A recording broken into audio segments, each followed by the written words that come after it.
Hey everybody, Dr. Matt once again. I am excited to share this little story I read recently.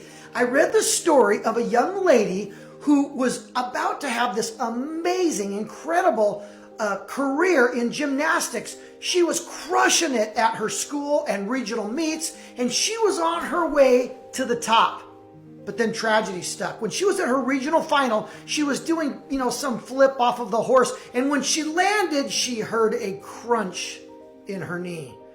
I don't know about you, but a crunch makes me think of like torn ligaments and all that stuff in there. And I can imagine the pain, but even more importantly, I can imagine the pain in her heart. She had worked so hard to finally get to the point where she was placing well. Even a college scholarship in gymnastics was within reach. But here is the shocking and amazing part of this story. While she was going to her doctor's appointments and starting her physical therapy, there was a physical therapist or another provider that began to recognize that this young lady had abnormal, incredible upper body strength.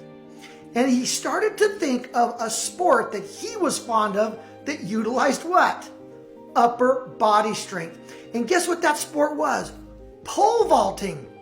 He got this young lady in touch with a pole vaulting coach. This young lady began to realize that her dream, while maybe taking a little bit of a left turn, wasn't out of reach after all. She started training with this coach. She started practicing, and by the time she was a senior, she got a college scholarship offer to go pole vault for a college track and field team.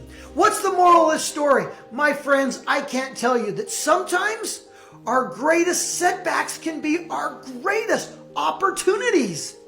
And when we can take a moment and pause and we can take a second to think, what are we supposed to learn in this moment?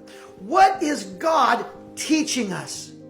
And if we are willing, as hard as it is, and I'm going to be the first to tell you, I won't even pretend to know this young lady's challenges and disappointment when her knee got blown out. But kudos and thanks to people like her that show us that sometimes our greatest obstacles can be a subliminal pathway forward. What are your obstacles and how can you turn them into opportunities to do great things? You can crush it if you'll allow yourself to do it.